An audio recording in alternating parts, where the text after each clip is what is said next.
ABC সমবাহু ত্রিভুজের পরিসীমা এবং ক্ষেত্রফলের সাংখ্য মান সমান হলে এবি ইকুয়াল টু কত একক। এবি মানে হচ্ছে সমবাহু ত্রিভুজের বাহু, কারণ এবিসি সমবাহু ত্রিভুজ বলে দিছে। আমাদের কিন্তু প্রশ্নের মধ্যে কোনো মান দেওয়া নাই, শুধু একটা শর্ত দেয়া, পরিসীমা এবং ক্ষেত্রফলের সাংখ্য মান সমান, বাহুর মান বের করতে হবে, কোনো মান ছাড়াই তোমার বাহুর মান বের করতে হবে। তাহলে দেখো এখানে আমাদের যে শর্তটা দিছে, আমরা যদি একটু লিখি, সমবাহু ত্রিভুজের পরিসীমা, আমরা জানি পরিসীমা সমান সমান 3a ইকুয়াল টু ক্ষেত্রফল, ক্ষেত্রফলের সাংখ্যমান সমান, অর্থাৎ পরিসীমা সমান সমান ক্ষেত্রফল হবে। পরিসীমার সূত্র হচ্ছে 3a, আর ক্ষেত্রফল বের করার সূত্র কি, √3 divided by 4a square, √3 divided by 4a square সমবাহু ত্রিভুজের ক্ষেত্রফল। এখন উভয় পাশ থেকে দেখো একটা a কাটা, তাহলে আমাদের এই পাশে থাকবে শুধু 3, আর এইখান থেকে থাকবে √3/4 ইন্টু হচ্ছে গিয়ে a।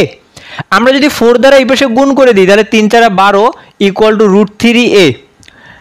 এবার আমরা এইটাকে এই পাশে নিয়ে আসি, কারণ আমাদের a এর মান বের করতে হবে। √3a সমান সমান 12 বা a সমান সমান আমাদের হবে 12 ডিভাইডেড বাই √3।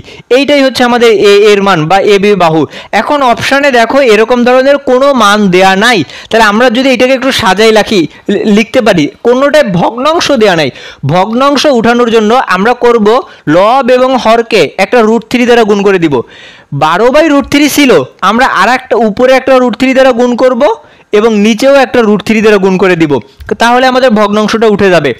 এখন দেখো এখান থেকে আমাদের থাকবে উপরে যে 12√3, এটা তো থেকে যাবে, আর √3 গুণ করলে 3, এই 3 দ্বারা যদি 12কে কাটো তাহলে 3 4 12, অর্থাৎ আমাদের হবে 4√3। এইবার কি অপশানে আছে? হ্যাঁ, এই যে ঘ নাম্বার, সঠিক অ্যান্সারটি হবে ঘ নাম্বার। আশা করি বুঝছো। খুবই ইম্পর্টেন্ট এবং মজার একটি প্রশ্ন ছিল।